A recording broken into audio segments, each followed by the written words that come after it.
I'm Mike Benoni. We are in the Wheeler-Staller Museum at 620 West Bleecker.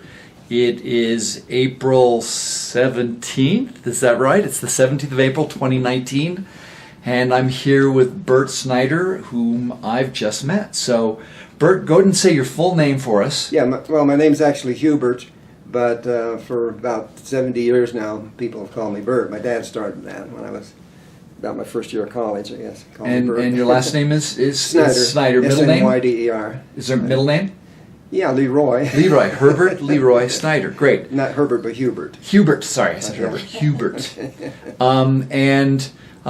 From what Amber told me yesterday, your father came to Aspen in the 30s or 40s? No, is that 43. Correct? 43, okay. Fall 43. And he was superintendent of the high school. Wow. School. Actually, the Red Brick School, K through 12 at that point. We had, I'm not sure if we had kindergarten those first years. We might have. But anyway, if we did, it was K through 12 all in one building. And the whole teaching staff was about 12 to 14 people. Wow. And you went to school there? My last 3 years of high school. Okay. We're at Aspen High School, yeah. What year did you graduate?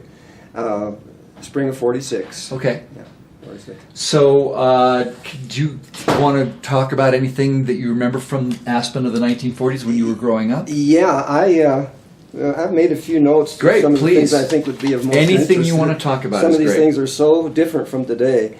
When we moved here in the fall of 43, Aspen was on the verge of being a ghost town. And I would say there were probably half of the houses in town were vacant. And there were a dozen or more decent livable houses that could have been bought for $800 to $1,200. But we rented a three-bedroom house. There were 4 kids. I had 2 sisters and a brother. So there were 6 of us in a 3-bedroom house. And we rented it for $25 a month. Wow. And then the next year they raised it to $50 a month. And within a year after that, we bought a home right on Main Street, paid $1,800 for the home. And it's the second house east of the Jerome Hotel. In other words, between us and the Jerome Hotel was just one house on the corner of that. Yeah. Okay. And so we lived there like 3 years, and then my parents moved off to Idaho after my first year of college. But they did very little work on the house. They did re-roof one side of the house and enclosed the front porch. My mom had a little gift shop in that front porch for several years. And then they sold the house. They would have sold it in about 47. Okay. For I think $5,800 or $5,500, and thought they'd made a killing. Well, that's triple what you paid for it, right? That's pretty good. About triple what they'd paid. In 3 or 4 years. And now, well, I think for 20 or 30 years now, at least, there's been a bank on that same lot. It's a small lot, I think 25 feet wide by 100 long or something. But anyway, that was the housing situation at the time. There were no chairlifts, but they did we have a ski area. And Andre Roach, I think from Austria, had designed the downhill course, and it was over a mile long. This is quite a downhill. They had the Rocky Mountain Division Alpine Championships here several times before we even had a chairlift. Right. In fact, the summer I graduated from high school, the first chairlift on Aspen Mountain was built. A single chair, all single chairs then. Right. So I never even thought of having 2 people on the chair. So summer of 1946, correct? 46, yeah. And in fact, I worked on the mountain cutting trees for the lift right away. Wow. All axe work, all hand axe to cut the trees. And the chairs had a swing gate. When you'd sit, you'd close this thing, and it had a canvas thing that covered your legs and kind of came up over your lap to keep you a little warmer while you're riding it. And the canvas thing had sort of like a piece of blanket. Oh. So you helped keep your legs warm. That's interesting you say that, because some people have always said canvas and other people have said blanket. It never occurred to me that it was both, and that makes canvas perfect with an inner lining sense. of like a woolly blanket. Perfect sense. Yeah, that was it was something like $1 a day to ride the lift. In fact, we Aspen Ski Club people, I think, got that first year. The season pass was like $10. Wow. It's hard to even. When did you learn to ski? Did you learn to ski in high That's school? when I learned to or- ski. Actually, we had lived, though I was born in Colorado, I was in Des Moines, Iowa from 6th grade through 9th grade. And we would sneak over onto a golf course there that was a few blocks from home in the winter. And they didn't mind. People would sled and sort of ski.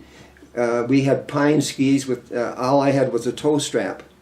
Slot through the ski and a toe strap, and so your heel could squish You could around. walk on it a little bit. Well, yeah. I mean, you but could had slide very little forward and control. not much Your- control. Your shoe would just slip around on it so bad. But we would pick up the skis, walk up. There was some pretty good hills on the golf course, and we would walk up and put on the skis and go straight down. I did actually kind of accidentally figure out. I kept thinking we'd seen movies, and they lean and turn, and if you leaned, you'd fall. So we tried that, but I accidentally kind of discovered a stem turn. Okay. And push them out into a bit of a snow plow, and make a gentle turn just at the bottom when I'd slow down to stop. But I thought, well, that's cheating because they don't do that in the movies. They just lean and their feet are right together. So really, you could hardly call it skiing. But we did that for a couple of years before we moved to Aspen, and that was the beginning of my sophomore year of high school. Okay. And I just learned mostly from the other kids. There was no ski school until World War II ended, and when Friedel Pfeiffer and Dick Durrance and some of these Olympic-type skiers that had been in 10th Mountain got out as the war ended, and they came and started the first Aspen Ski School. And they were good about teaching us high school kids to run slalom. In fact, mostly it was the 10th Mountain division. The soldiers, right. Ski troopers who started the first ski school here. Right. People like Steve Knowlton, and I'm sure you've heard of some of those. Percy Rideout and Percy and Johnny John Litchfield. Mm-hmm. Yes. And those guys were so good to us high school kids because they basically taught us how to run gates. In fact, because of that, I was able to make the college team my freshman year in college. Where'd you go to college? Western State. Oh, great. So we say on the other side of the hill, but it's a pretty long way to get there in the winter. Yeah, it's a couple hundred miles. Yeah. But Western had not had a ski team before. They had an active ski club of 50 or 60 members, but no team. And a few of those individuals had gone off to ski meets, but not as a team. So 46, 47 was the first year they had a ski team, and I was on that for 4 years. Wow. And back then, a lot of us skied all 4 events, downhill slalom, cross country, and jumping, And so actually that very first year, we kind of put little old Western State on the map. I bet you did. Yeah, we did so well. We beat Denver University, CU, Montana, Utah, Wyoming, all the These big are all the schools big around NCAA the Rocky powers Mountain now, the area, ski team powers, So my yeah. sophomore year, we got invited to the Middlebury Winter Carnival. Back east. Yeah, and back there were like about 15 teams, mostly from the New England states. Mm-hmm. But we thought we were going to show those guys how to ski. Well, we had very flexible soft skis where they had tough, hard, stiffer skis, which was the thing because it was icy. Right. It had rained a little before the downhill, and it was sheer ice, and we didn't know how to handle it. Oh, So we wow. didn't do all that well. But our star, our main star, was an Olympic jumper. And he was several years older than most of us because he'd been in the 10th Mountain. So he was probably 4 or 5 years older than I. And he won the jumping. Oh, wow. And set a hill record on their jump. And we could almost always count on him to win the jumping and usually the cross country for the 4 years I was in college. But the rest of us learned jumping from him. We didn't have a coach that Okay. knew anything about jumping. But we did really well, actually more on the Nordic events, strangely, though most of us had grown up skiing just downhill slalom. Mm-hmm. But it turned out we did really well in the Nordic. And a few years after I graduated from college, the big schools like CU and DU began importing Swedes and Norwegians for the Nordic events. And not many would ski more than 1 or 2 events. Right. But like I say, I skied all 4 events for 4 years. But I really, looking back, it was so great that these 10th Mountain guys instructed us voluntarily, and really helped us to get a good start in skiing. Well, and I suspect from other things I've looked at that partly they realized that one of the ways to make skiing successful was get the locals involved, get kids, from the time they can, and used to the idea of the town being a ski resort, and then that encouraged, it kind of blossoms from there. So yeah, well, I think that was smart. my sophomore and junior years of high school, the Aspen Ski Club did take some of us off to ski meets. Like they had I remember one on Pikes Peak. Interesting. They had I think it was called Glen Cove or something, but up from Timberline up a ways, that we had a downhill slalom, and but all the adult guys were in service. So the ski club took 3 or 4 of us high school kids off to racing, and I think maybe even when I was in high school, I might have gone to the Steamboat Winter Carnival to compete also in high school.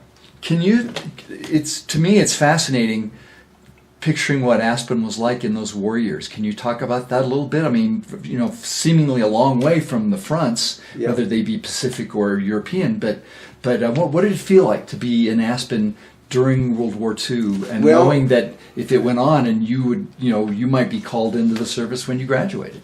Well, I was still too young. I finished my first quarter of college before I was 18. Oh wow! Okay, so I was just literally too young to make World War II. But I did get into the Korean War.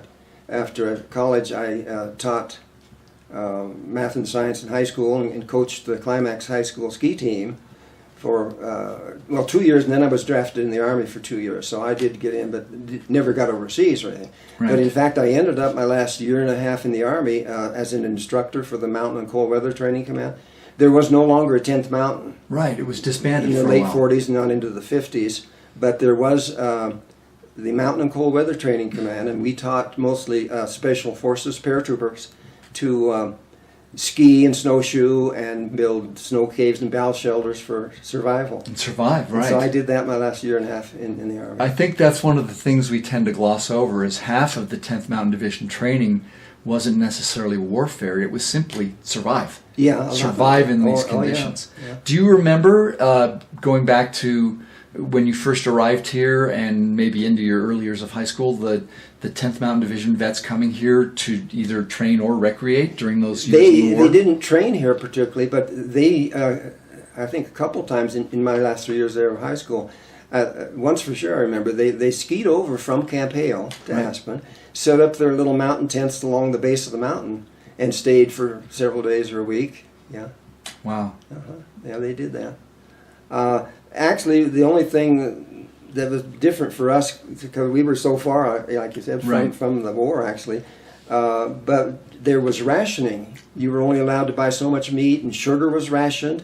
Tires were rationed. You couldn't buy tires for your car without. Sure. I mean, there was a limit on things like that. And gasoline was scarce. Gasoline, yeah, you could. That's right. I forgot. You couldn't buy beyond a certain amount of gasoline, so there was that rationing on all kinds of things. Right.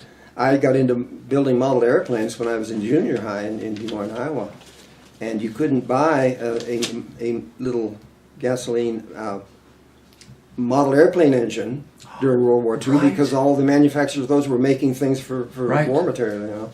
The story goes is that it delayed the development of skiing here because there was no steel to build lifts with. Well, otherwise we might have had. But the main thing was that this wasn't the motivation or the financing until Walter Pepke came along. Someone got the notion, and convinced them to start the thing going, and it really took off. But of course, in 1946, there was no such thing as a condominium. Of course not. Nothing like that. Yeah, but really, probably just the one hotel, the Hotel Jerome, unless there were other boarding houses. That was all. That was it. When I was in college, though, as they had developed the ski area here already with the first chairlift, and I don't remember when they built beyond the first chairlift, but not for several years at least.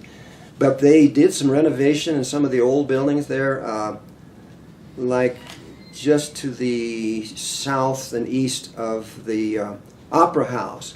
There were a couple of 2 or 3 story brick buildings there, and they renovated one of those and made like a dormitory style thing with bunk beds that we college skiers stayed in when we came over here for a meet. That might even have been the Independence building at the corner of Hunter, that's Galena and Cooper Street, basically. That could very well be. And then another brick building you would have seen. It was kind of like across from the Red Onion. Right, yeah.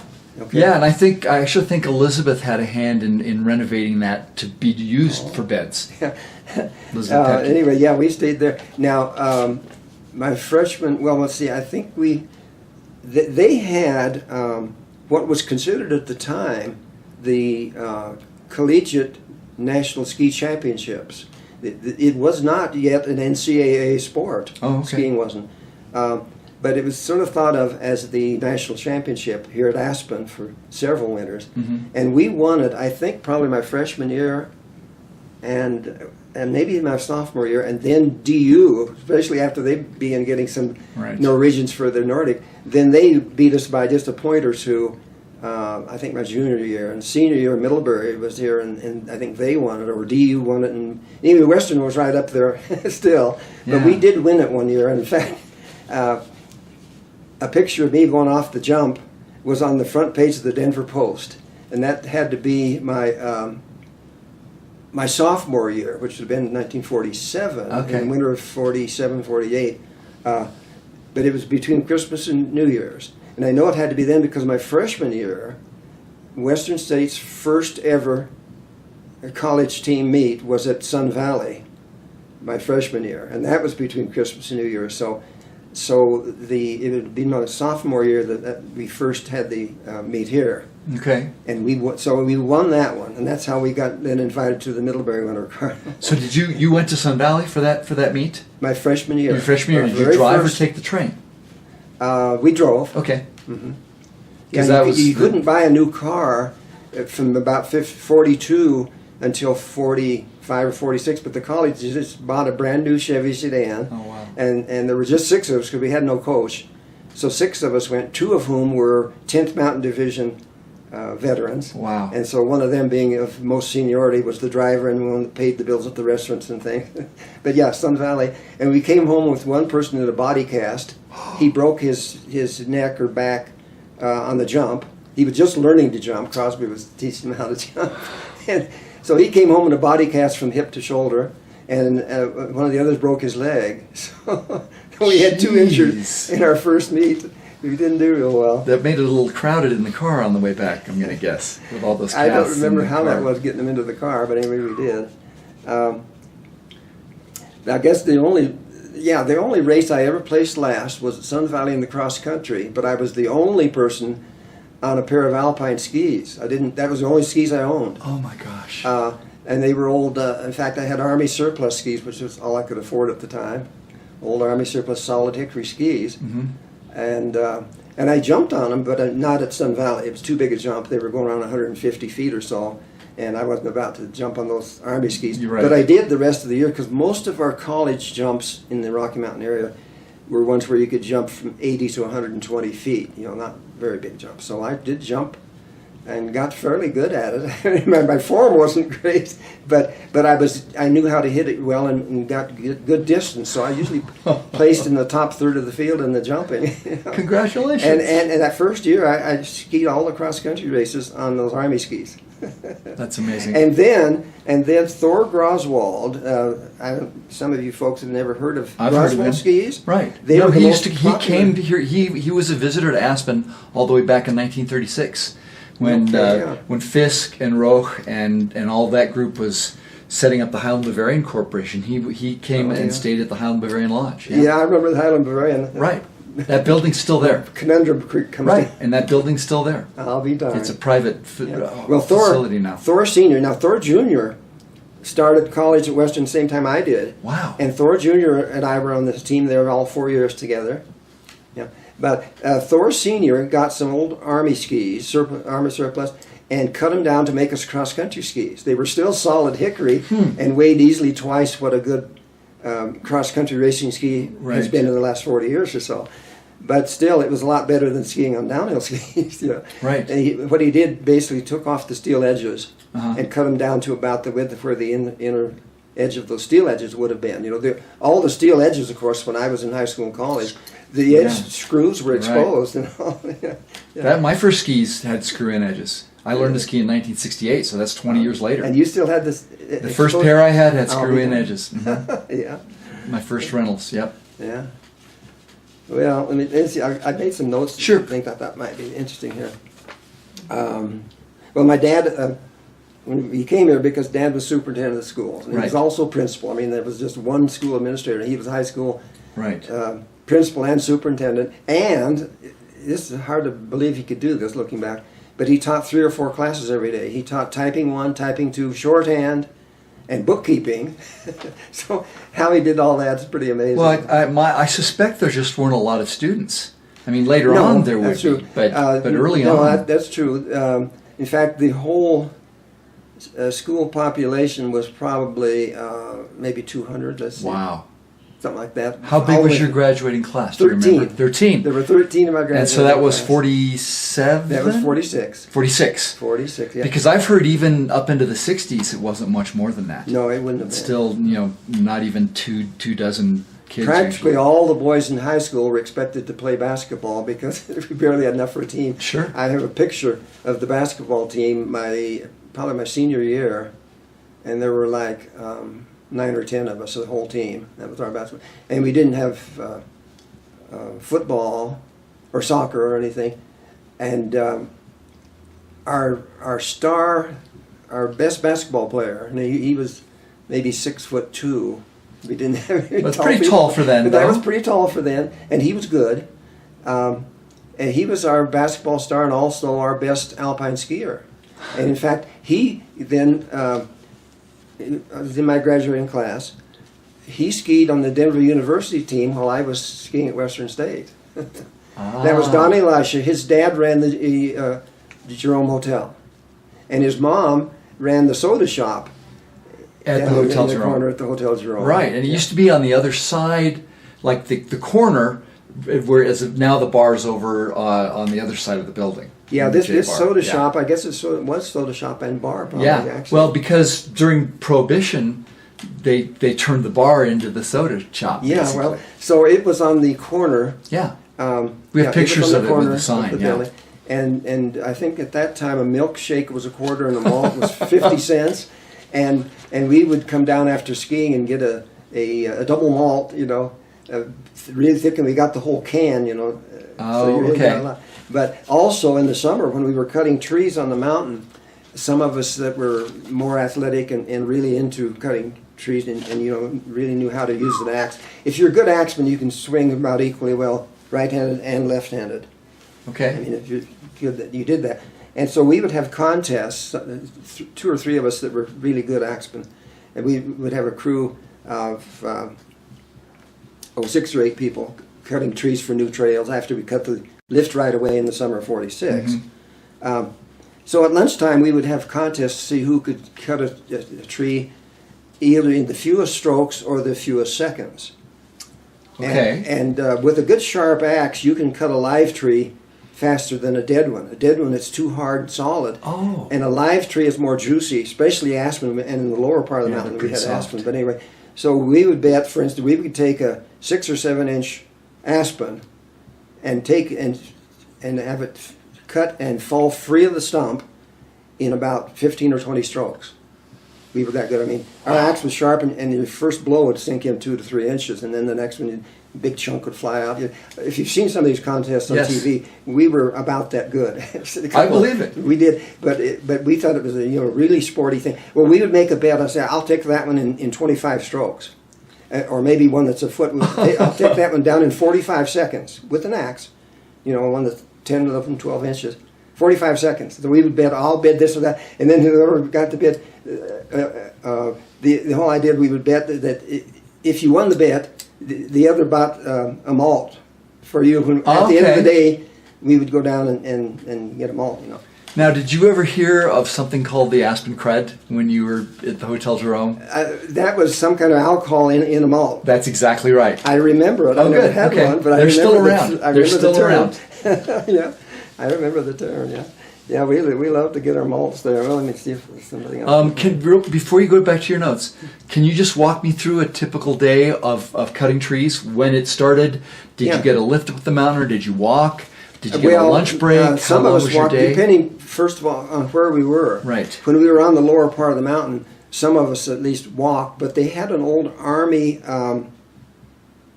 it was some kind of an Army four-wheel drive vehicle. Okay. It seemed like it was called a something wagon or something, but anyway, it was a Dodge, I'm pretty sure, four-wheel drive open vehicle that they could put 6 or 7 people in, I guess.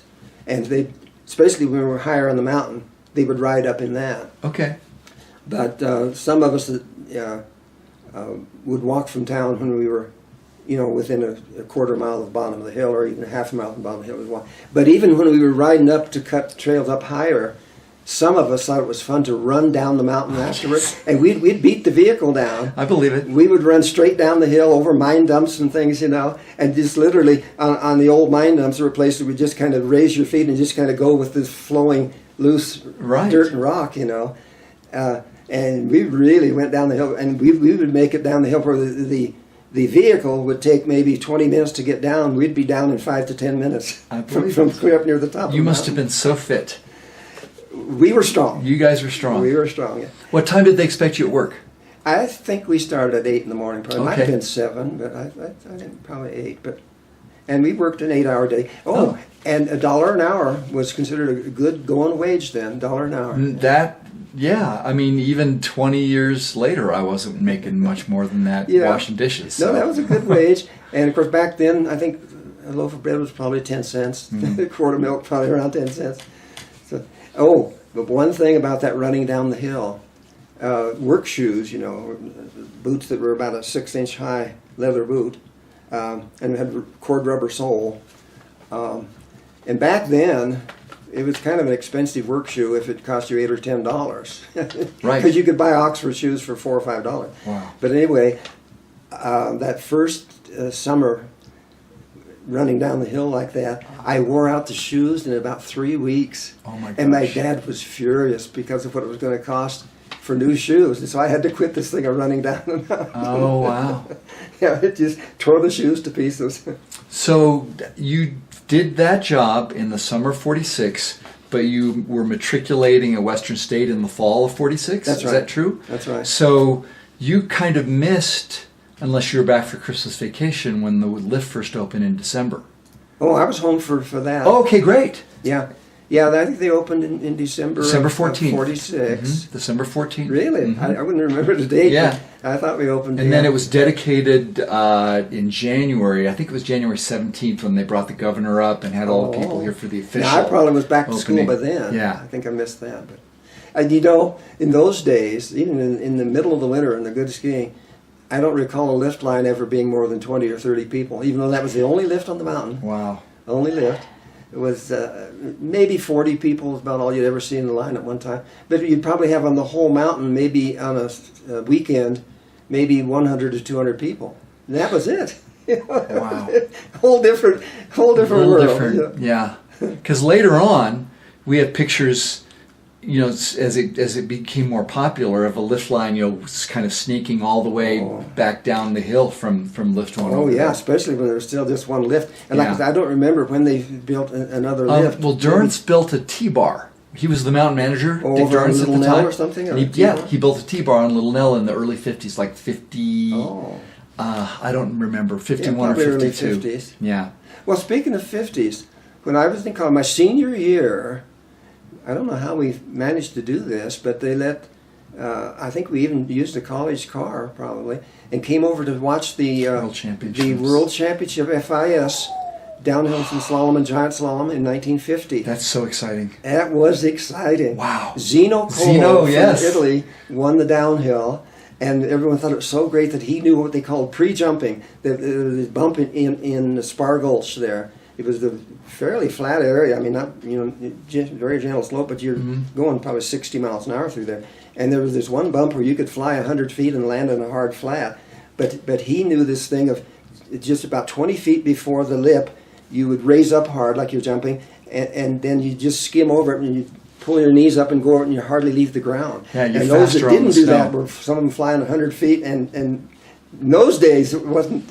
You Yeah. weren't in the air very much in the downhill like you see today. Yeah, well, and you would think that you'd be faster just flying in the air, but you're actually faster on the snow. Yeah, so he yeah, learned well, that. That's really especially good. since most people, when they get in the air, straighten up. Oh, right. It's hard to stay and tuck Right. when you're in the air.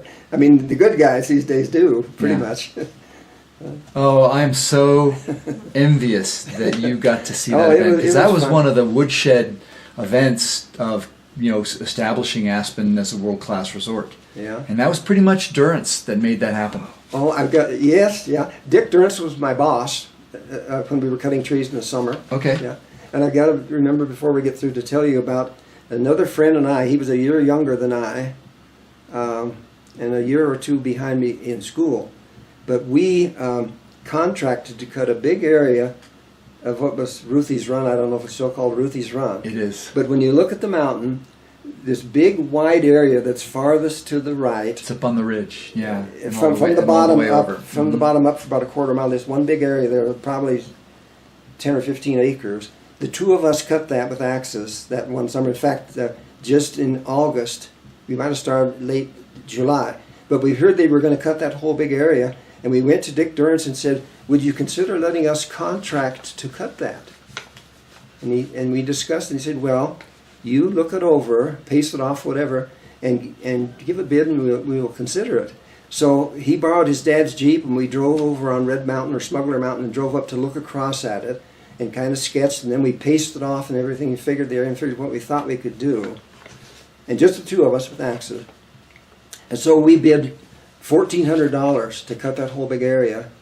And Dick says, okay, but he says, I want that done by September 1st, because if you're not done, we'll put the regular crew on it. And they were cutting some other trails farther up. We'll put them on it and finish. So keep your time, and we'll pay you the regular $1 an hour if you don't get it done. Well, we worked straight through 7 days a week. I think around the middle of August, we took off one day, and instead of resting, we went down to Glenwood and played in the pool that whole day and then back to work. But basically, we worked 7-day weeks, and we finished just like 1 day or 2 days before the deadline. And so that meant for each of us $700 for about 6 weeks of work. Well, that was about double what we would have made at $40 a week. 5-day week of $1 an hour. That's great. We made about double, so that was really good. Almost paid my whole year's college. Because back then, especially at Western. So just a quick question. So the summer you did that, what year was that? That wasn't 46. That was later, right? Right, because summer 46. So you just kept coming back in college and working here in the summers? Just one. Oh, okay. So 47 then when you contracted? Yeah, that was summer 47. 46, we cut the lift right away to put the lift towers on. Right. And I think maybe we cut a little bit of a new, we might have even cut Silver Queen. I don't know if it's still called that, but I think we might have cut one trail. And then after my freshman year, came back to summer 47, and we cut several more new trails and widened some of the old Roach Run and various things, yeah. So so do you remember back in the early days, probably the early 40s, there was still the top section, a trail that Roche had cut called Corkscrew? Oh, and yes. It looked just like a corkscrew. Oh, yes. Yeah. My first downhill race ever would have been I think my junior year. Probably don't think I raced my freshman year of high school. So my junior year, I raced the Roach Cup, as they called it. Right. And the downhill. It's the first time I'd ever skied a downhill, and it was over a mile long. And the only way to get there was sidestep up the hill. Oh my! I mean, that was the only way it got packed too. There were no machine packers, Right. And it wasn't skied except for a few days of practice before a downhill race. Right. And so everyone sidestepped up it, and the day before, some people were sidestepping and skiing it. But if you fell, you call it a bathtub or a sitz mark, because Right. when you fell, it wasn't packed real hard, and you could gouge an 8-inch deep groove 4 feet long when you fell. Well, one of the cardinal rules of skiing used to be Feel feel your your sitz sitz mark. Yeah. Most skiers today are like, what's that? Well, yeah, I don't even know what Yeah. you're saying. Yeah. So, and I was so tensed up and all, I forgot to breathe. Later I learned you gotta. And so some people would force their breathing all the way down the downhill, all the way. But I did just after I held my breath for about the first 3/4 of a mile. Oh my And I gosh. was practically getting dizzy, and I fell coming down onto one of the old mine roads. And I got up and began to breathe. And I fell in the corkscrew. And skied into the trees. So I shortcut. There were no gates set though at all. You just skied. So I cut down through the trees and came out the other end of the winding corkscrew. All right. You might be the first person I've ever talked to that actually talked about actually skiing on that run. I'm not sure. Yeah. I mean, people have talked about it, but I don't think I've ever actually spoken with somebody who skied it. But it was the only run on the mountain, Right. of course. But basically, most of the winter, all we skied was from what's called the second road. Mm-hmm. The old mine road went up just a couple hundred yards from the bottom, and then it switched back and came back across. And where that second road came across we had a ski trail from there down to the bottom that at the top was about a block wide. It would be about a block wide and narrow near the bottom, and then the final shuts out toward the lodge. We had a little log cabin like ski lounge at the bottom. That all makes sense. But what we had there was a boat tow. It was like two flatboat sleds. One went up as the other came down. It went up around a big bull wheel. And it was about 4 feet wide, 10 feet long, and we'd put about 8 people in it. You'd take your skis and poles and lay them in the bottom of the boat, and you'd sit on the edge and hang on. And a cable, I say hang on because it would build up a series of bumps, and so the cable would tighten, and then it'd go whomp on this big bump. And one place we had to cross a little wooden bridge that if the thing fell off the side, you'd drop in about 4 feet into the little gully. And so the snow would build up on this bridge, kind of a hump, and it would tend to slide off. So everyone would lean, and he'd lean to keep it from going off this little wooden bridge on the way up. But anyway, that was what got you up the hill. Right. We had a rope tow for about 100 yards at the bottom. Then you get on the sled tow, the boat tow, to go on up. And so the total that it took you was maybe a quarter of a mile up from the... Legend has it was an old Studebaker motor that powered that sled. It was some old car motor. Does that ring a bell? Propped up, and it ran the rear wheel. Yeah, the cable went around the rim of it. It was about a 5/8 inch steel cable. Mm-hmm. So, and their legend says that some of the stuff they used to build that lift was old mining salvage, like maybe a bull wheel and maybe even some of the cables. Yeah, it probably was. Just I don't know how they got it. But speaking of, but that was all there was the little building at the bottom with the old car engine, and then at the top the big bull wheel. But in College Western State, they had a chairlift before there was a Crested Butte ski area. Oh, right. The locals had built a little chairlift with wooden towers. They built it all themselves. Wooden towers like 4x6s and 4x8s and stuff.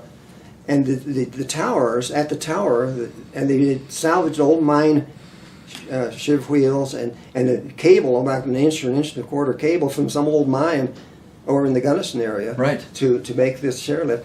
And at the tower, it would lift you off to where you're maybe, your feet might have been 8 feet off the ground, 8 to 10 feet.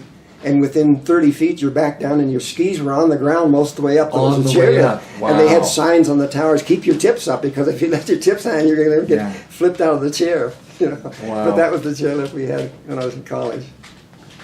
That's very cool. I've never heard of the chairlift in Gunnison before. That's very neat. Let's see. We used to, just to give you an idea how unbusy Aspen was in 1945, 46. We would play football, well, just passing. Sure. 2 or 3 guys would pass football up and down Main Street from the Hotel Jerome going westward for a block or two, and there we do pass football, and maybe once every 5 or 10 minutes a car would come and we'd step off the side. Because you could go 5 or 10 minutes between cars on Main Street back then. Any time of the year. Do you remember when they painted the Hotel Jerome white? Do you remember? Were you? I don't remember that. So it was probably after. I mean, it was after '47, but they figured the best way to preserve it at the time was whitewash it, basically. I do vaguely remember. Yeah. And then eventually they put blue arches over the window arches, painted those blue. That was sort of Herbert Bayer's signature color, that blue color.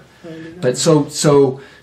After 47, you were in Western State. Did you stop coming here, or you still would visit every year? I only came here once or twice a winter to ski. Okay. Yeah. But like I say, my parents were still here my freshman year of college. And then the summer after my freshman year, and I was cutting trees again, my second year and only, the second and final year of cutting trees on the mountain was before the beginning of my sophomore year. And at the end of that summer, my parents moved to Idaho. And that's when they sold the house and made the profit. And they sold the house. And in fact, because we were doing this contract area we were cutting, and my parents had sold the house and moved, I rented a little cabin out of Stillwater on the way toward Independence Pass, about a mile out of town. Right. Rented a cabin there for 5 days or a week to finish up that job before I took off for college. Wow. Yeah. With $700 in your pocket. And I bought my first car that summer, and my dad said, that's a mistake. It'll nickel and dime you to death. It was a 1924 Star. I've never heard of the Star. But check it on the computer someday. Right. You can put in 1924 Star automobile, and I'll show you a picture. It was a canvas top touring model, it was called then, 4-door. Well, it was no longer 4-door when I bought it.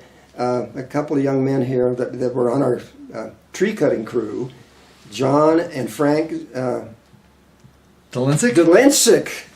How did you know the name? Because their sister's still alive. Josephine's still alive. She must be 90-some. She's 90-something. I met both of them. You met both Frank and passed. John? Oh, yeah. Well, they had this little old car that had been in a barn somewhere, and they got it out the summer of '47 and fixed it up to run. And it had wooden spoke wheels, you know, a 4-cylinder engine. And I bought it for $75. And it was one of the first cars that had an electric starter. You didn't have to get out and crank, but you could crank if you had to. But it had an electric starter. And but no top. It had no top on it. And it had been cut off at what would have been the front edge of the back doors. And they'd made a little wooden pickup bed on the back. These little sideboards about 8-inch. Okay. And a wooden floor of it.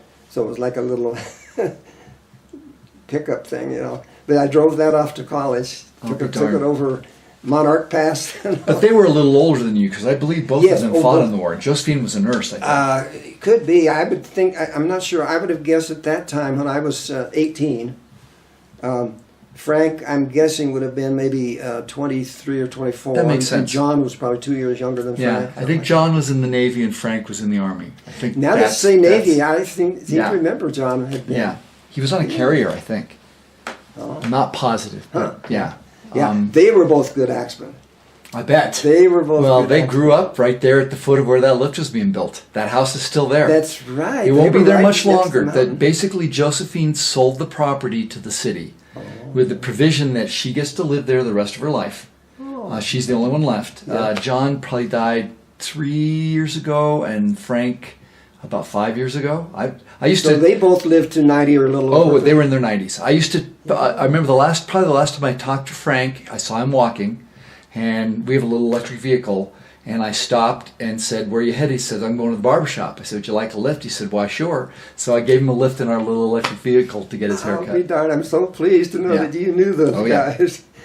They were two of the top axemen in our crew. I bet. They were both good. I bet. In fact, I told you about the competition we do during our lunchtime, and both of them were, they and I and about one other besides the Lensics were the top axemen that would do our little competitions. Yeah. That's great. That's great. Yeah, that was my first car. 1924 Star. I'll look into that. You'll find it quite interesting. I wonder if there's any left. If it was still surviving. It was had a canvas top normally that you could take down, and the wiper. It had one windshield wiper in front of the driver, and you could take it and hold of it and do this. That was the only way you could wipe the windshield. How long did you have that car? Do you remember? Just 2 years. Was it? I sold it to did one it of the nickel and dime college you? Was your dad right? Did it nickel and dime you? Not too bad, but I remember the starter. Let's see how something happened to the water pump, and I was able to find a garage in Gunnison that had saved a bunch of old parts, and I got a new water pump put on. But it always leaked, so I couldn't put in antifreeze. So for the winter, I parked it behind. My last couple of years of college, I lived in a house a couple blocks off campus. So I just parked it back by the alley for the winter because when I put water in, it would leak out within a day or two, you know. So I couldn't put it in antifreeze. But yeah, I sold it to a college student there. But I built a little wooden top on it. And of course, you could only seat two. I guess if we could squeeze 3 people in, because it wasn't bucket seats, but it was not a very wide bench seat either. Yeah. But I think sometimes we did squeeze 3 people into that front and only seat. Yeah. So did you stay at Western State 4 years? Yes. And so did you graduate in 1950? Spring of 50. So right after the World Championships. Yeah. Okay. Yeah, the championship would have been in probably February or March of that I think, winter. yeah. Mm-hmm. Yeah. And when I graduated from college, I immediately, in the fall of 1950, started teaching up at Climax, where the molybdenum mine is, above Leadville. You know, Leadville's called the 2-mile high city. Well, Climax is a little over 1,000 feet higher than Leadville. Yeah. So our school was at about 11,400 foot elevation. Oh my gosh. Yeah. And did you live in Leadville then, or did you live in I lived up in Climax. Wow. I lived in the boarding house. I had a little 1-bedroom apartment, or really more of a studio, for a couple of years. And then I was drafted After For 2 years teaching for- and coaching the high school team, I was drafted in the Army 2 years, and then when I came back, I taught 6 more years. It was home for 10 years, but 2 in the Army. So I really taught there 8 years. Okay. And then they moved the high school down to Leadville. But before that, 2 years before that, in '58, my wife and I had built a little house in Frisco, in Summit County. Nice. And so when they consolidated the school district and moved the high school to Leadville, Shirley says, I'm not going to live in Leadville. So we had already built, first of all, we built a little 2-bedroom house down in Frisco, and I still taught 2 more years commuting up to Climax to teach. So then I got into the school system in Summit County and taught 17 years there. So, Wow. So I taught a total of 25 years. So you probably saw Dillon Reservoir created. Oh yeah, there was no Dillon Reservoir they and had no to interstate. Had to move the town. They moved the Yep. town of Dillon's, yeah. And so Frisco is on the west end of Dillon Lake. Right. Yeah. In fact, from our dining room in our house that we still have up in Frisco, you can see through the trees a little bit of the lake, of Dillon Wow. Lake. Yeah. And I took up sailing for years. I sailed on Dillon Reservoir. Got really good in the racing weekends. I had a 21-foot sailboat. And because of my physics teaching background, I understood the physics Vectors. of making a sailboat go Yes. efficiently. And so I won a lot of sailing races on Lake Dillon. Yeah, most people don't realize the sail's actually a wing. It's not just the wind pushing at it; it's the Exactly. wind flowing over Yeah, it and you got to pulling understand. you. Yeah. And I learned this, that you keep it just short of luffing is when you go the best. Yeah. You don't want it eddying around the back of a sail. It's like a stalled airplane wing. I was never a very good sailor, but I turned a boat over in Dillon Reservoir once. Really? Turtle. They had to come get us. It was sail still up, straight down. We couldn't. This was And it just a was centerboard boat, like a sunfish. Centerboard, yeah. It was like a 17-foot. Laser, maybe? It wasn't a laser. It was I can't even think. O'Day, maybe. It wasn't a very good Oh, boat. they were little, but anyway. But yeah, small. it was fiberglass, and Oh, it might have been an O'Day Day Sailor. I think it was a 17-foot O'Day day. 17-foot, that'd be an Yeah. O'Day Day Sailor, I bet, yeah. 4 of us in there. There were a number of Turned those it over. around. Yeah, well, we had a fleet of San Juan 21s there for a while that were pretty active. So I love sailing, though, even on the small. I never had any urge to sail in the open ocean beyond sight of land, but I love sailing. Yeah, I went to college in California, and we went on a long sail one day with way too much wind, and basically we went all day one direction, and then managed to get it turned around and all the way back, and that was it. It was too challenging. To That'd do be anything exciting else. in big wind, but it wouldn't be all that. You're No, on it one was tack scary. for an hour. At a It was time. scary. Yeah, Yeah, we're on Dillon. You're tacking every 10 or 15 minutes. and the wind can shift like that on Dillon Reservoir. Oh yeah. You really learn to adjust quickly to the change. In fact, that was partly why I did so well. I have sheer concentration, always watching the jib. If it starts to luff, I just fall off a little. Mm-hmm. But this 21 was light enough. See, it was a swing keel, 1,200-pound boat with 400 pounds of lead keel, and so it was very responsive. So rather than letting the jib in and out, I would just sail the shifts, just because Right. in 1 or 2 seconds you would correct when it started to luff a little. Yeah. And so if you did that and really concentrated, that's how we won so many races. Right. Is we really knew how to do that. Oh, let's see. I better get on with Anything it. else you want to share? What's that? I said, is there anything else you want to share with us before? Well, yeah, I wanted to check here and see what I. Okay. I think I've pretty much covered things. So how often, once you were living in Frisco and teaching in Climax, and then eventually teaching in Frisco, did you ever come over to ski here anymore in the winter? Or did you start skiing Only once Bay that I- Basin and Keystone? Yeah, and, yeah, Breckenridge and Breckenridge, my of favorite course, was yeah. Copper Mountain, but I liked Keystone, and once in a while I'll go up to Arapahoe Basin. That's where I learned to ski. But I got to tell you about a trip over here. Okay, when I please. was in the Army, I took 8 weeks basic training in Missouri, Fort Leonard Wood, Missouri. And then, because I could type pretty well, they made me a clerk typist in personnel records. And I did that for about 3 months, but I got home Christmas. I went into the Army in July, and I got home Christmas by then I'm a typist. And my dad and I, but my dad and Mom moved to Climax the year that I went into the Army, and he was superintendent at Climax for several years. And that's where you got your typing, right? From your dad, because he used to teach Yes, it. well, he taught me typing in high school here in Aspen. Okay. Yeah. And only 1 year of typing, but I got pretty good in that 1 year. Actually, pretty good typist. But So what was I going to say? You were talking about while you were in the Army. It was an Army story. Thank you, Coming yes. back here. Yes. So Dad and I came over from Climax, and I was there for Christmas vacation. And we came over here to ski. And here in the lift line was Crosby Perry Smith, our jumping star, who grew up in Lake Placid, New York. And Oh, that explains that. Our jumper. See? And here he was in lift line. Now remember, I said he was a 10th Mountain veteran. Right. He fought in Italy, Riva Ridge, and all that. Okay. But he became a pretty good alpine skier. You know, he did really well in the downhill slalom, even though he skied downhill on a pair of old Army skis. Sure. At least for several years he did. But here he was in the lift line. And so we got to visiting, and he says, if you want to get back to Colorado, he says, you need to write a letter to your commanding officer requesting transfer and tell him because of your ski experience and all that you might be of better service to the Army in the Mountain and Cold Weather Training Command. Don't mention where home is or that you want to get out so you can ski. See? So I did exactly that. I wrote a letter saying that because I had lived in Aspen and skied, and I coached a high school ski team, and I'd never had any technical rock climbing until I was in the Army. But anyway, I feel I could be of greater service to the Army in the Mountain and Cold Weather Training Command.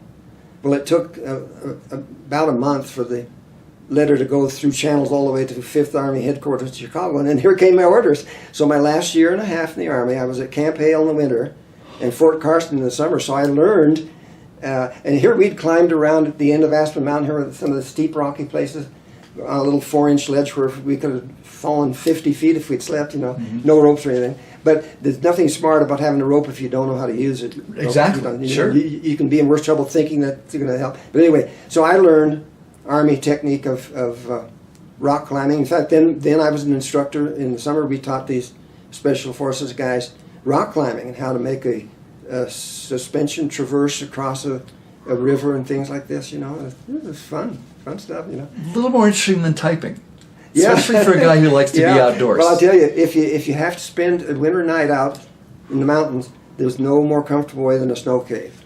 Oh, if sure. You've got to find a good drift and dig in and make a snow cave, you can be so comfortable. When it's 0 outside, you can be very comfortable in a good snow cave.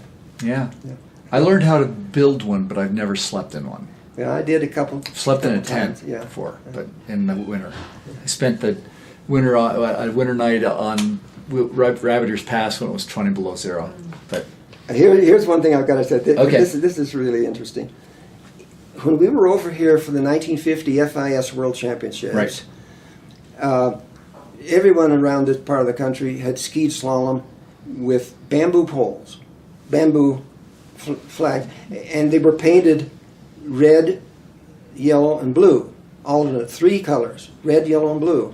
And the flags were that color, but where they had things kind of fancy, the bamboo poles were painted colors, Okay. Well, they were practicing a day or two before the slalom event, and one of the European coaches, probably Austria or Switzerland, said, those poles aren't legal. We're not going to let you get by with that for the race. The FIS rules specifically said slalom poles shall be of solid wood, no less than such and such meters, and like 7 feet tall. Only it's given in meters, but they must be solid wood, no less than 1 inch diameter. So where are they going to get them? They went up and down the valley, Basalt, Carbondale, Glenwood, Rifle, and bought all the hickory pitchfork handles they could find. They bought pitchfork handles that were just barely long enough to pass, and they painted them with the proper colors and put flags on them. And here's a neat thing about that. All the skiers in slalom, including certainly our American, there were a couple of Olympic skiers on the Utah team, Dick Movitz, Jack Reddish. I don't know if that's way long ago you wouldn't have heard of them, but they were both made Olympics. And these guys were all shouldering the poles. Like nowadays they knock them out of the way. It's a whole different sport. Yeah. But it was stuck in solid and no flexible thing to the pole, even though they were bamboo. Except for I'd rather hit bamboo than hickory. But they were shouldering the poles all the time to get in close, and then half the time they'd knock the pole out. Well, then when they did, and it was no machine packing, you try to stand the pole back in the hole, and pretty soon the hole's enlarged to where it flops. So what they do, then the gatekeeper moves it over 5 or 6 inches. Well, when you move a pole 5 or Changes 6 inches, course. it's either quite a bit harder turn or an easier turn, you know. But when they put up those hickory poles, people kind of stayed a little away from them. Yeah. That's a story I've never heard too. Yeah. That's great. Well, I guess I told you, Dick Durrance was my boss. Right. And that second year, my final year of cutting on the mountain, I asked him at the end, this was the summer we did the contract thing on the bottom of Ruthie's Run. I said, could I keep my axe? It was a company axe, and I still have it. I still have that axe, a double bit axe, you know. We always kept one edge razor sharp. You could literally shave the hair on the back of your hand with it, because not only did you have it sharp, but a thinner wedge. Now the other side, the other blade, we would sharpen more of a blunt shape. We'd try to keep it a little sharp. But that one, and only that one, would be used for limbing. So when you're limbing the tree, if you happen to go through and into the dirt, you weren't ruining your good edge. Good edge. Okay. So I still have that axe, the hickory handle. Wow. The handle's developed a curve over the years, but I still use it some splitting firewood. I don't. We still use the fireplace. We'd love to have that axe, probably. So. Yeah. Anyway, Dick Durrance let me keep His, the axe. you know, and his boys would have been quite a bit younger than you. Yeah. Dickie and Dave. Yeah, Dick. You And know, they're still here. They're still here. Dick. The young, Dick Jr. and Dave are Jr. both here. Both of them. Yeah. And surely Dick original would have Oh, been. he passed away 100 probably over 100. 15 years ago. Oh, I suppose. And Meg's not long after that. Yeah. Dick But the Durrance two was boys are unique- still here. Dick was some skier. He was kind of skied in sort of a squat. Right. But people accused him of having spring steel legs. He was tough. I remember a picture in some magazine when I was in high school of Dick Durrance going off a jump. And it was a Camel cigarette ad.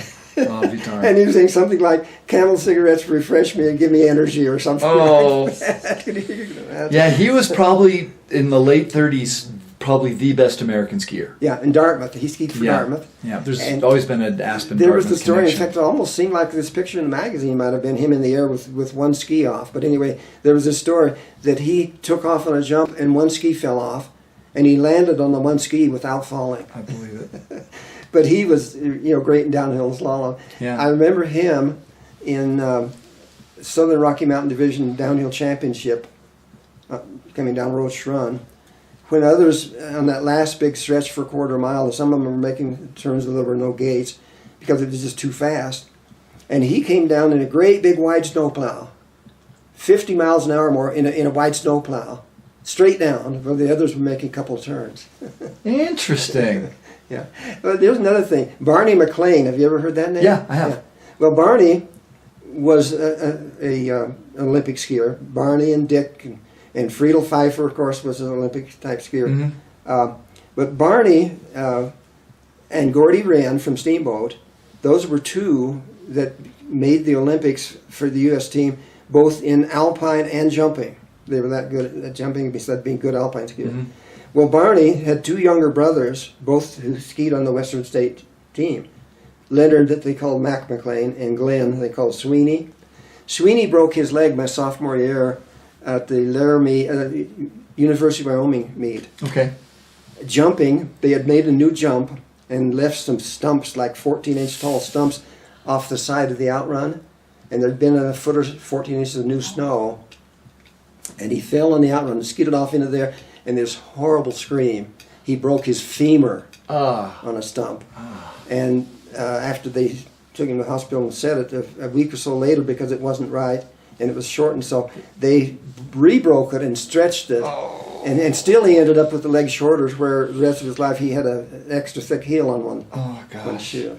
And he never competed again. Right. But his brother Mac skied on the team 4 years. Wow. But anyway, Barney taught us some things about waxing. When I was in high school, no one ever even thought of melting wax on a ski. Just rubbed it. We rubbed wax, whether it was for cross country or downhill slalom. We rubbed on a wax, and there were no plastic bottoms, so we painted on a lacquer base, Okay. kind of like nail polish. You'd paint on 2 or 3 coats, and still it was half the thickness of a credit card, but that was it. And it would always wear off on the inside edge in the middle. So usually in the middle of the season, you would sand that off some to get down to more or less clean bare wood and repaint a lacquer base. It wasn't until around 1949 they started coming out with plastic base on the skis. Interesting. And they were still solid wood skis, although I remember I bought a fancy pair my senior year of high school, and I couldn't really afford it, so I ate peanut butter sandwiches and soup on a hot plate in my room where I roomed for most of that year, because that to pay for your skis. $65 skis back when an expensive pair of skis was $45 to $50. These were Friedel Pfeiffer model made by Groswald, and it was called a Friedel Pfeiffer model, and it had a black plastic top edge on the wooden ski, about an 1/8 inch wide plastic that kept them from getting chewed up and splintered, and it had a molded on black plastic base that was a plastic that wax would stick on well. Huh. You know, for a few years there, like in the late 40s, they had what they call glazite you could buy. You came in a can, a resin stuff, and you added a powdered catalyst and stirred it up and painted that on a good clean wood ski bottom. And so you had about a little over a 16th inch thick plastic, but it was hard, brittle plastic. And where you hit rocks and dirt, it would chip off and leave squared off edges where it chipped. So that wasn't so good. But I did that a couple. Interesting. I've never heard of that before. The glazite? Yeah. Did you use pine tar on your cross-country skis? Yes, we did. Because all we had was of course, wooden. That's just a wood bottom, total wooden ski. We would take a blowtorch and heat the wood and paint on some pine tar and then wipe it with a rag and then heat it some more. And then you basically wipe off, but it had sort of gone into the pores of the wood. And then you wax. The wax stuck to the pine tar. I remember that. It would stick to the pine I remember tar. that. That was how you did your cross-country ski. Do you remember when that they had a jump on Aspen Mountain? Oh, yes. In fact, I'm glad you asked that. Good. The farthest I ever jumped was on the one at Aspen Mountain. Wow. It was built on an old mine dump, which was as steep as dirt will stick, dirt and fine rock. Right.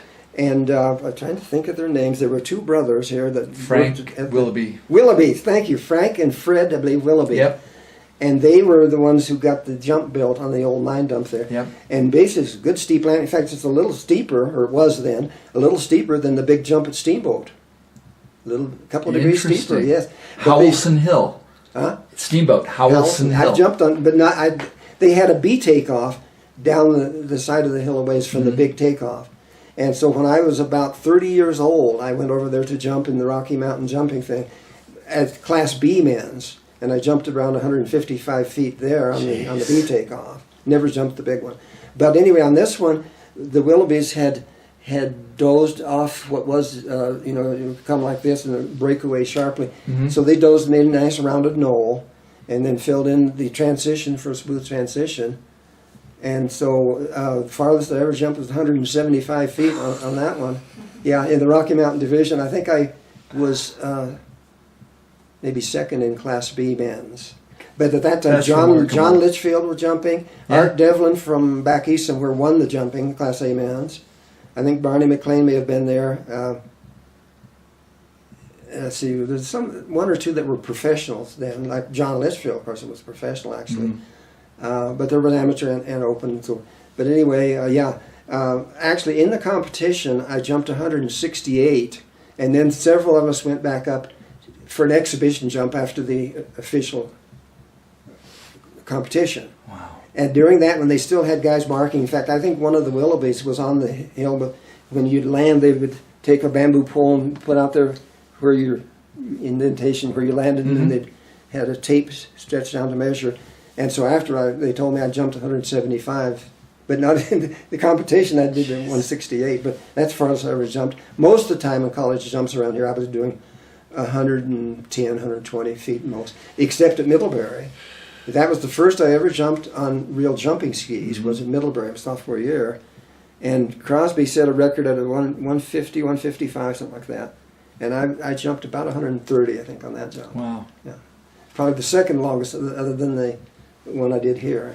You might be pleased to know that if you go up about a 15-minute walk in the summer above where the gondola is now, the old Millionaire Mill is still there, and off on one side where all the cribbing from what you were talking about is, there's a section of the ski jump still there. Oh, really? Yep, just lying on the ground. It'd be kind of above Little Nell. Yep. Is Little Nell still called Little Nell? Yeah.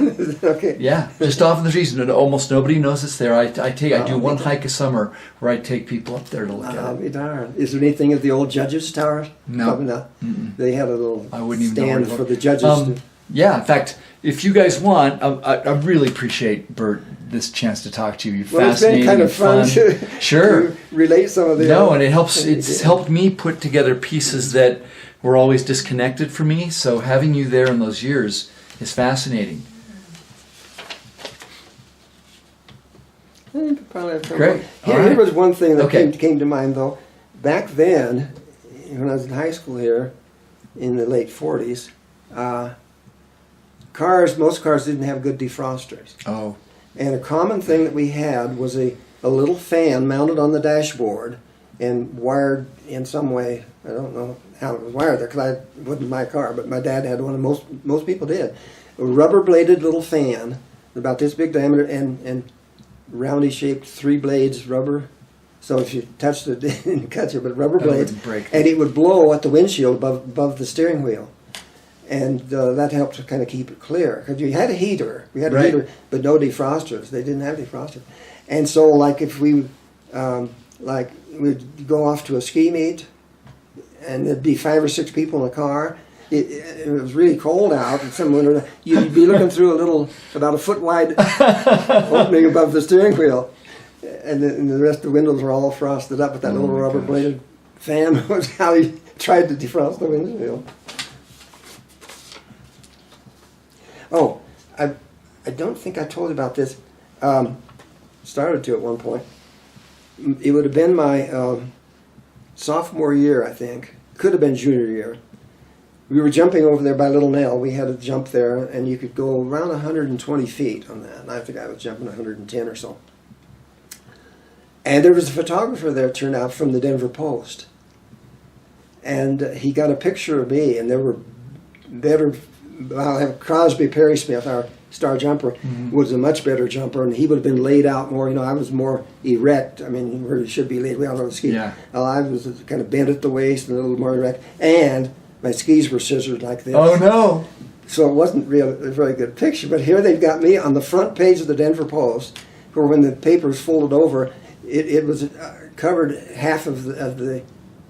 In other words, it was a picture about 8 by 10 on the front of the Denver Post, and that would have been like probably late December of 1940. No, wait a minute. Yeah, it would have been probably December of 1947, I suppose. Okay. We should see if we can find that. It's probably been digitized. I bet they have it in their archives. You might be able, if you knew how to access that Right. stuff on the computer, find that picture. But it would have been about December 30th, plus or minus a day. And I think it'd be 47 or 48, but I think that would have been 47 because it was probably... So just a few days it would have before, been just a during the day or college two meet. before 1948. Yeah, I think because the college meet was usually between Christmas and New Year's. Okay.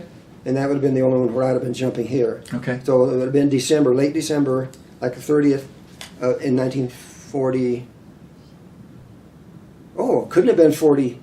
Oh yeah, it couldn't have been 47. It would have been 47. Yeah, Oh, that makes certainly sense. 47. Yeah, you might be able to find it. We'll see But if we can find it. There I was, and it says "Local Boy Makes Good" or something. Oh, No, nice. Oh no, the title, the little heading there said "Daring Young Man on the Flying Wax Skis." You know the old song, "The Daring Young Man on the Trapeze, yeah, Flying wax Trapeze?" skis. So it said "The Daring Young Man on the Flying Wax Skis." That's And nice. then below that it says "Local Boy Makes Good" or something like that. Awesome. And it was because Aspen was still home Right. then.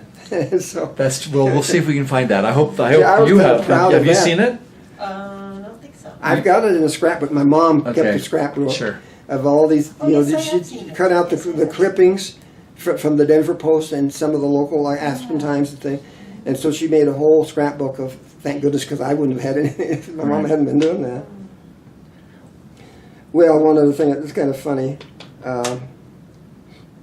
I guess I told you Barney McLean taught us how to. Right. In fact, we melted the wax and painted it on with a brush. Oh. You'd start from the back, and you'd paint about an 8-inch stroke, and then dip it again, and then you'd overlap about an inch and a half, and it made kind of steps then. Mm-hmm. And the idea was it broke the suction.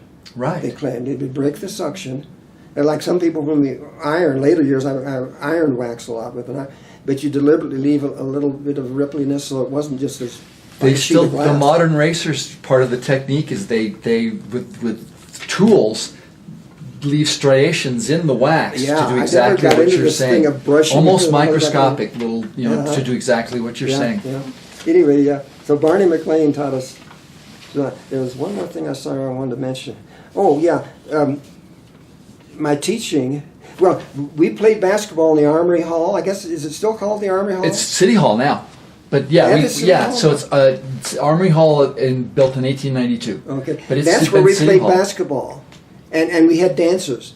you know. Right. We'd have dances there 4 or 5 times a year, and they'd have a little orchestra. Right. And the floor, because they put on dance floor wax, it was slippery for basketball. But that was the only thing like a gymnasium in the whole town. We played basketball in the Armory Hall when I was in high school. So do you remember, did the downstairs still have a dirt floor at that point? Because the dance floor was upstairs, right? Or I had didn't it even know there changed? was a downstairs. Well, You mean like I a think- basement area? Well, it's because originally that was where the militia stored their gear, and supposedly you could even bring horses in. Supposedly, I there didn't know again. about anything like that. yeah. I never. So, but it's been did- City Hall since the 50s. Turned into City Hall in like Did he 1954. move the building? It was a brick building. Nope, still there. I didn't know there was anything like a basement, but it was a wooden Yeah. floor. Yeah, that it was famous for all the fraternal organizations held events there, and I'd heard basketball before, so you're the first person I've ever talked to that actually did play basketball there. So Well, one other thing I want to mention. right, When I graduated college in the spring of 1950, I began looking for jobs, and some of the little schools out in east of Denver, in eastern Colorado, were offering jobs at like $1,800 a year. That was a year salary. And Jackie Gorsuch, the older sister of Dave Gorsuch, I'm sure you've heard of Sure. Dave Gorsuch and his ski shops. She knew me from racing because she raced. She never raced on the college team, but she did go to Western. I don't know if she ever graduated there, but she at least was a season there. And I remember seeing her racing in Rocky Mountain Division races. She was one of the top women skiers in the area. When I was in high school, she was probably 3 or 4 years older than I. okay, So she knew I was graduating, knew I was on the team and all. Because, in fact, Dave's older brother, Bill Gorsuch, skied on our team, I think, just 1 year. okay, He skied 1 year for us. But, so Jackie called me and asked me if I was interested. And I'd already looked at some jobs, got information for jobs. And she said they were looking for someone who could teach math and science and coach the high school ski team. perfect. And it was perfect.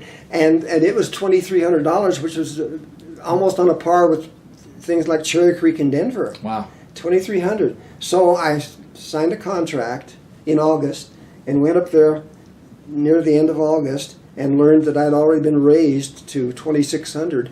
And what they did, the school board at Climax, it was a separate school district from Leadville at the time.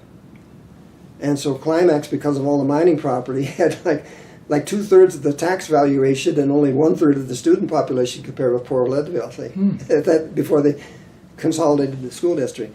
So what they would do when the union would negotiate for a pay raise for the workers, the school board, who were mostly higher ups in the mine administration stuff, said, okay, then we'll raise our teachers. We didn't ever have to negotiate for anything. They automatically raised us every time the miners got a raise. Wow. So here I arrived on the scene there, and I'd already been raised to $2,600. Wow. And that at the time was a pretty good teaching salary. Well, especially Yeah. the fact that you got to still ski and teach, and it sounds like it was a pretty ideal way to spend the early years out of college. Climax had built a T-bar lift at the top of Fremont Pass on Chalk Mountain across the road, across the highway from the mining camp. Okay.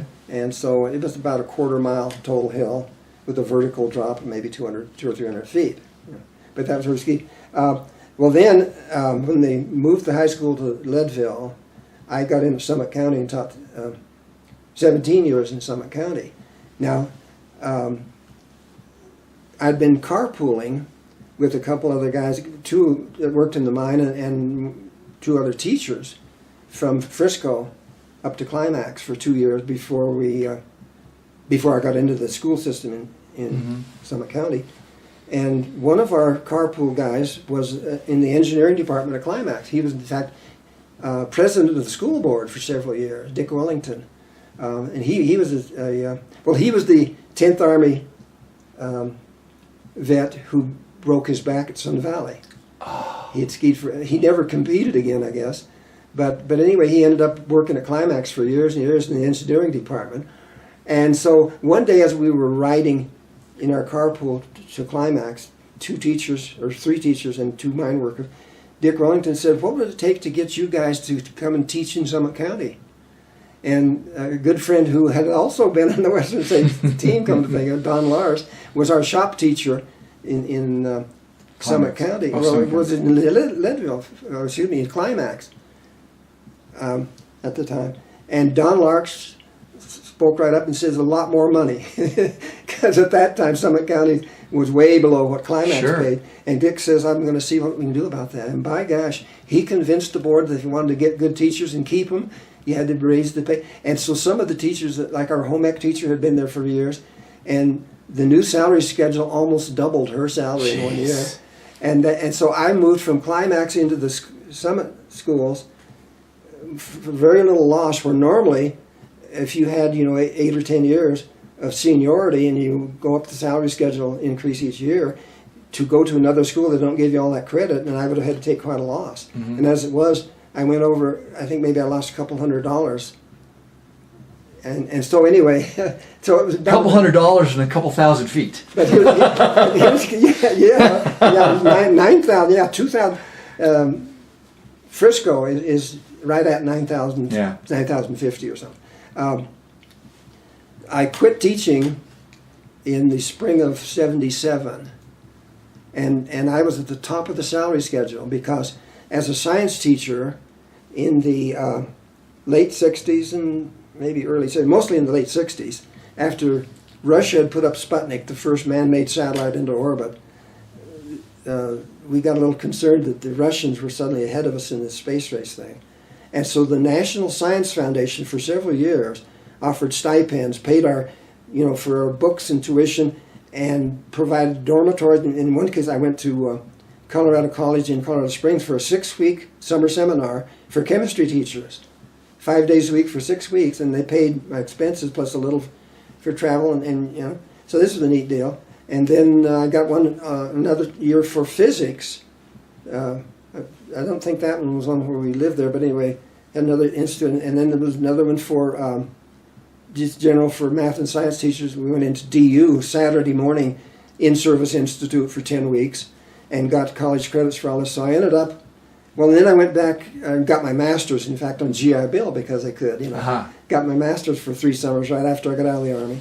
So I ended up with a master's and 30 plus hours beyond master's, and I was at the top. I was plateaued at the top of the salary schedule when I quit in '77, even though I was not doing any coaching then, but my pay was better than the basketball coach and all them because of all the seniority and all the extra hours, but I was literally plateaued, and that was $16,000 and something per year salary, and that was good. Yeah. In 1977. So you've been retired for 40 years? Well, I went into real estate for about 8 years, fairly actively, and then I phased out into part-time and finally quit. And you stayed, and you're still living in Frisco, is that correct? No. Oh. We kept the home in Frisco that we had built in '63.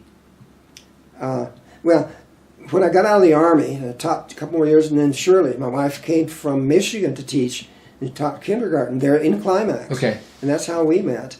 And then we got married and moved to Summit and County. lived in the Climax apartment for another year, and then we built a house in Frisco, a little 2-bedroom house, and in 5 years we totally outgrew it. When Wendy was 2 years old when we moved into the house that we still have up there. Okay. But we had 3 kids in one little 9-foot square bedroom, a crib and bunk beds that I built, and we outgrew it, so we built the house that we still have, and we go up there for the summer, about 4 months every summer. But we bought a home in Grand Junction 21 years ago this summer. 21 years. Doesn't seem possible, but it is. But we were able to keep the house in Frisco. Great. And now our oldest daughter lives there year-round. Okay. She's a single mom. Her husband died of liver cancer when Madison, who's now about 22, 23 years old.